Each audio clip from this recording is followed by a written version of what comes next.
Good afternoon. I am League member and co-chair of Voter Services, Deborah Scheiman, and I will be the moderator for the candidates running for the City Commission District 1 seat today. There are two candidates for this position. They are Desmond Duncan Walker and Gigi Simmons. Welcome, candidates, and thank you for joining us today. The City Commissioner will be elected by the City of Gainesville registered voters residing in District 1 to serve an approximately 3.5-year term until January 2025. The next election for this seat will take place in August 2024. Subsequent City Commission terms will be for 4 years. The person elected must continuously live in this district during the time in office. Again, only those residents who live in District 1 may vote for this seat. City commissioners are limited to 2 terms of office of 4 years. The format of this forum will be as follows. Each candidate will have 1.5 minutes for their opening statement. Following the opening statement, I will read the questions prepared by the League of Women Voters. Each candidate will have 2 minutes to answer. There will be 5 questions total, and I will rotate the order in which the candidates respond. Then each candidate will have 1.5 minutes for a closing statement. Candidates will be able to see the timer, who will indicate the remaining time at 30 seconds and stop. Please stop when your time is up. If you do not, your microphone may be muted.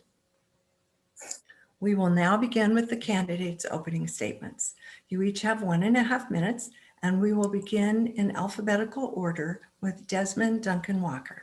Good afternoon, and thank you so much to the League for this wonderful opportunity to introduce myself, share a little bit about my background, and tell you why I'm running for the District 1 City Commission seat. I was raised in Gainesville. My family's history points back to pioneer citizens. We were among those that were enslaved at Hale Plantation, and we were also among those who were escapees from the massacre at Rosewood. We contributed to Gainesville in various ways in education, in politics, and in business. My family's always taught me to be giving, primarily to give back. They taught me the importance of servitude from a very, very important age, very, very early age. And so now I find myself in a position, after having come back to Gainesville, after having moved away to go to school and to live life just a bit, I find myself in the position of coming back to a place that has nurtured me, has loved me, has cared for me, has given so much to me to pour back into it. And so I represent the voice of the citizens of District 1. And Gigi Simmons, your statement, please. Thank you so much for having me. I would like to thank the League and thank the dedicated viewers and listeners of District 1 and the City of Gainesville. My name is Gigi Simmons, and I'm your current City Commissioner of District 1. I was born and raised in Gainesville in the Porters community. I have been a lifelong Gainesvillian. I am 5th generation Porters resident. I am a single mother with 2 very wonderful sons. I'm a surrogate mother to my nephews. I am a retired, if you want to say retired, but not really retired, small business owner. I am very excited to be here. I am a proven leader. I am the voice of those who are the voiceless. I am the person I feel that represent those who are underrepresented. We have a lot of people whose voices are not being heard that live in communities such as mine and abroad. And I'm here to continue the good work that I've done and to continue to lead District 1 in the right path, down the right track, and we're on our way. So thank you, a League of Women Voters, for having me today. Thank you both. We will now move on to our prepared questions. You will have 2 minutes to answer. We will start with the second candidate alphabetically and then rotate the order in which the candidates respond. And so for our first question, we will begin with Gigi Simmons. How do you suggest the city help obtain housing for those with little or no income? Thank you so much. That's a wonderful question. And right now, we're currently working on that. We're looking at ways to have programming available, such as our community land trust. We're looking at using our SHIP dollars to help with rental assistance, home first time home buyer program.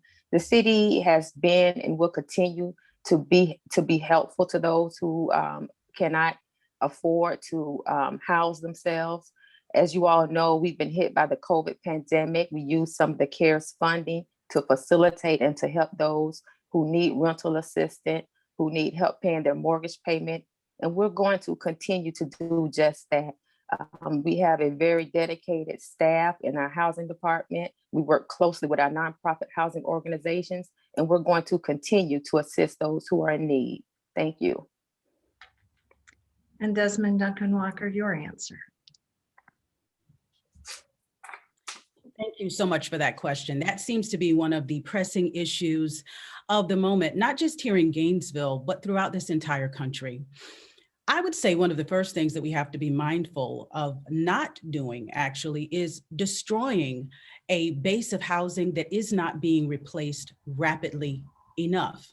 We know that low to moderate income housing is something that is of a great need. It's of great need. And unfortunately, we're seeing the destruction of properties of that sort and not the replacement of those types of houses or that type of housing at the rates that we need to see it. So the first thing is that we need to be mindful of destroying properties that are currently housing individuals that are the most vulnerable and who need it the most. The second thing is, I believe that because we are in unprecedented times, we have to have unprecedented responses. And so we need to think a little bit out of the box. While some of the things that our city has been doing may have been working, we've got to take this a step further because COVID has just exacerbated this entire problem of housing. So I believe that we need to focus on partnering with mission-based organizations as well, who have been doing this work and who are making themselves available and ready to do the work of creating the affordable housing also. The response to our next question will start with Desmond Duncan Walker. The pandemic has revealed much about health and healthcare, especially the disparities experienced by people of color. Does the city have a role in addressing this issue? And if so, what would you suggest? If not, then how should the issue be addressed? Absolutely. Thank you very much for asking this question. COVID-19 impacted me in a very personal way just last year when the pandemic was new. My father became a victim of COVID-19 in March. He stayed in the intensive care unit for 60 days, and I saw firsthand what it could do, not just to the victim, but what it would do to a family. We have got to, as the city, take the lead on not just vaccination, not just testing, but we need to take this a step further because the impact of COVID is immense. The fallout from this disease is something that doctors still don't have a handle on, and it exceeds that is physical, it's psychological, it's emotional, and it takes a toll on everyone around you. So I believe that we need a different type of response. We need to move from just vaccinating and just testing into COVID-19 relief. How is COVID-19 impacting businesses? The city does play a role in how it needs to help our businesses respond to the impact of COVID.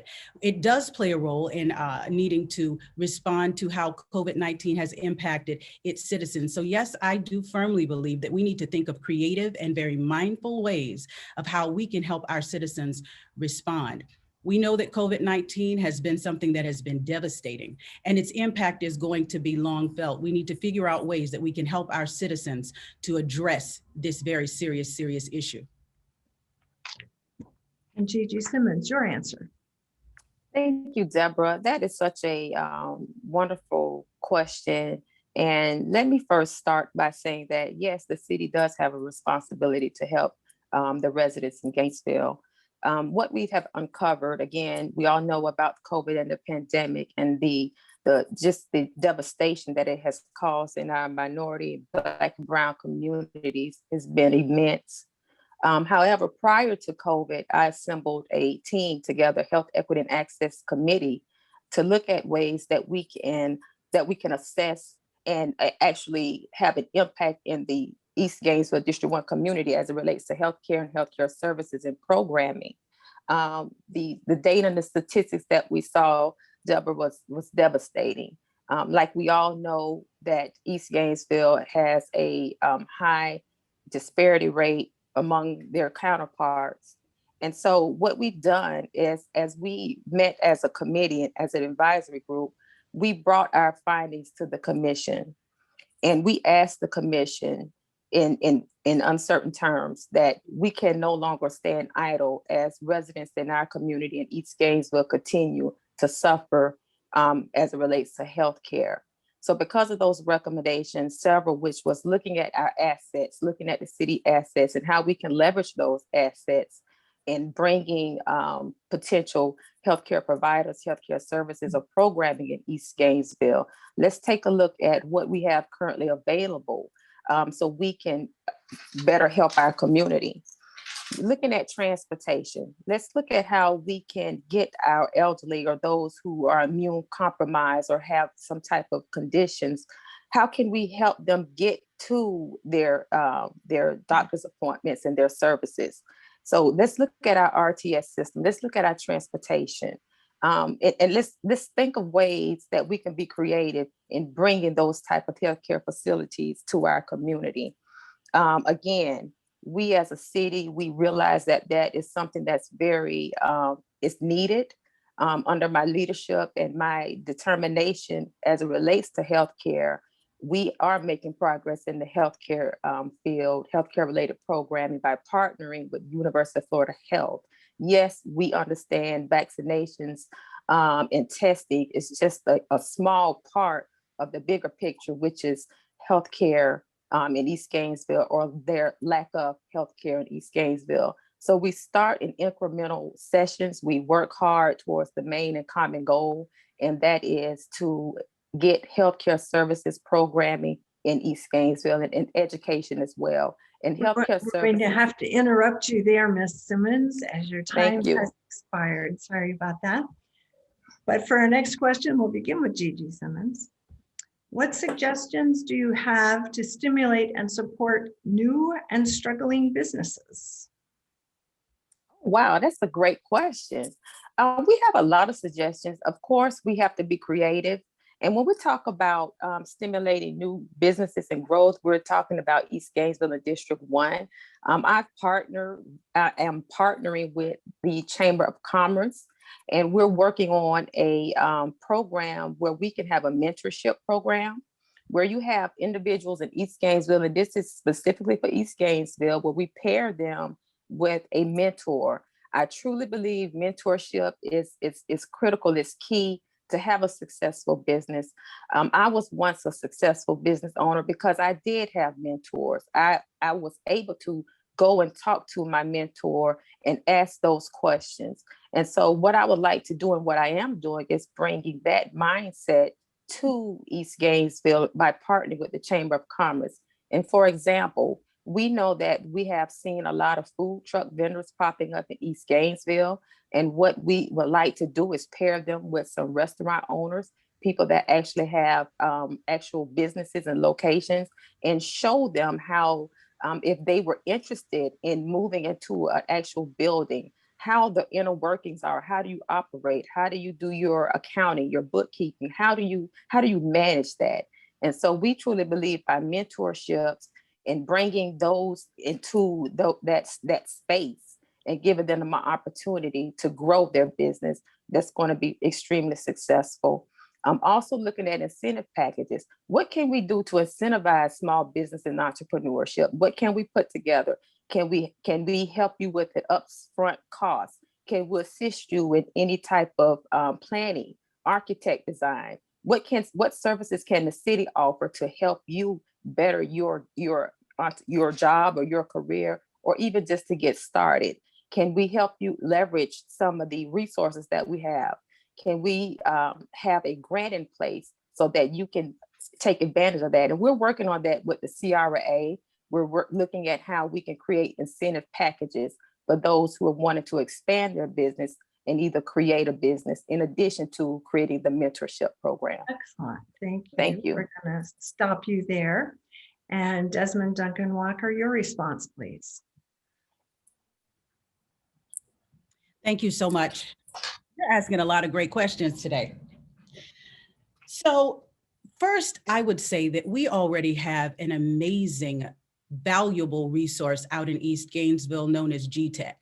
GTEC currently houses and incubates several young and emerging and even successful startup businesses that I believe we need to make sure we protect. We need to pour resources into GTEC to make sure that we can support these businesses as they continue to do the work that they're doing, which invariably contributes to our economy. I also believe that we need to increase education and training in entrepreneurship.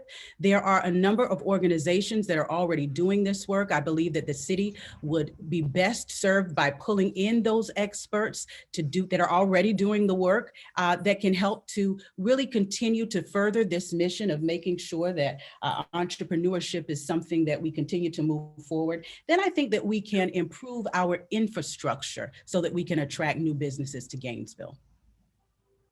Thank you. Our next question will first be answered by Desmond Duncan Walker. The city has committed to 100% renewable energy for electricity by 2045. What policies or actions would you support to realize that goal? I knew you were going to say something that would get me. I will tell you this. I don't have the greatest answer for this, but here's the thing about me. When there's something that I don't know, what I do know is how to call on the experts who do. I can tell you this as well. Energy and the situation with our GRU bills has been a long-standing issue. No one wants to see their energy bills increase. That's been a problem. We've heard politician after politician make promises that our energy bills would not go up. And that seems to be a point of real contention and a point that's a real issue. Going to 100% renewable energy by 2045, I would have to do a little bit more research on that before I could sufficiently answer that question. I can tell you, however, that I am committed to finding ways that would help to keep energy costs low and efficient for all of the citizens of Gainesville. And Gigi Simmons, your answer. Deborah, can you repeat that question, please? Yes. The city has committed to 100% renewable energy for electricity by 2045. What policies or actions would you support to realize that goal? Okay, great question. So first of all, Deborah, let me start off by saying when I initially started on the commission, I believe it was in October 2018, we as a commission unanimously passed the resolution. So obviously that was the first step. Also, Deborah, we have currently a utility advisory board that makes sure whatever decisions that we make as we move towards renewable energy, they have the first listen to. And why I bring that up and why that's so important is because the members of the utility advisory board consist of residents, consist of people that are professionals that are in the field and that really cares about the direction that our utility is going. Some of the ways that we're also looking at reaching that goal, Deborah, is our zero waste initiative, looking at how we can get off of our gas and start using less gas emissions. So zero waste is a program that we've started. We meet monthly. We look at ways that we can go into the community, how we can go to the apartment complex and say, hey, let's use a bigger container. Let's use recyclable containers. Let's start educating people on recycling. Let's do away with plastic. Let's do away with these things that are harming our water, that's affecting our earth and our air. And so we are committed to reaching that goal. However, it's challenging. But we as a commission currently, we are taking the steps, like I mentioned, the zero waste policy. of making sure that we leave a clean, fresh earth for next generations to come. So as if everyone chip in and do their job, Deborah, we could definitely make the city of Gainesville renewable and one of the best cities in the state of Florida. And our final question is addressed first to Gigi Simmons. What should the city's role be during the pandemic to promote public health measures that reduce the risk of spreading COVID-19? That is excellent. The city's role in that we should, first of all, we have federal, we have state, and we have local. And unfortunately, Deborah, our federal and our state leaders, past leaders, and current leaders were indifferent on how we feel we should approach COVID-19 and public health. So we took it upon ourselves as a local government to put our community and put our residents first. We had a mask mandate. We want to make sure that people follow the CDC guidelines. We understand that public health and safety is the number one priority of this commission. We fully understand that the vulnerable population is heavily impacted by public health. And so what we have done, in addition to marketing, in addition to going out and knocking on doors and making sure that people, the vulnerable populations, particularly those in District 1, had the correct information and were educated on the pandemic, we want to make sure that we continue to do that because we put our neighbors first, we put our communities first, and their health is the number one priority. So we have to make sure as a commission that whatever decisions we make as it relates to public health, that we're on the right end of those decisions, Deborah. And so we want to make sure, and we have to make sure that the city of Gainesville take care of their people, that the city of Gainesville are leaders as it relates to public health, because everyone deserves a quality of life. And that's what we want. And that's what we strive to be, Deborah. We want to make sure that everyone, no matter class, color, creed, gender, you deserve a quality of life. And the city of Gainesville is here to ensure that happens. And Desmond Duncan Walker, your response, please. Thank you. I believe that the city's role should be to continue to adhere to the CDC guidelines. Deborah, just this morning, we heard from Dr. Fauci, who has reminded us that masking is going to be something that we'll need to continue well into 2022. And so with that in mind, I believe that we need to not only be mindful as individuals and as the city helping individuals to be mindful of masking and social distancing, but we also need to find ways to partner with businesses to kind of incentivize that. One of the things that I've noticed is that some of our local businesses, in their desire to stay afloat, have gotten a little lax in terms of masking requirements for people to enter into their businesses. I can tell you firsthand that that's something that we need to lean in on. And instead of criminalizing or punishing, I would say, how can we work with our local businesses to incentivize them in helping to keep the public safe and free of COVID? So working hand in hand and in tandem with our local businesses is something that I believe that the city can definitely pick up on doing to make sure that we continue to contribute to helping the spread of COVID-19 to decrease. Thank you both. Now we will move on to our closing statements, and each candidate will have 1.5 minutes. We will hear the candidates' closing statements in the reverse order from the opening statements. So we will begin with Gigi Simmons. Thank you so much, Deborah. It has been a complete pleasure to be here, to speak with you, and to be involved in such a forum that discusses very important issues. And what I want your listeners and viewers to understand that Gigi Simmons is a proven leader. Gigi Simmons has experience. Gigi Simmons truly believes that action speaks louder than words. I am the person that get the job done. I have always been the person that get the job done. I show up to work and I work for my constituents. Let me tell you briefly a little bit about myself, about Gigi Simmons.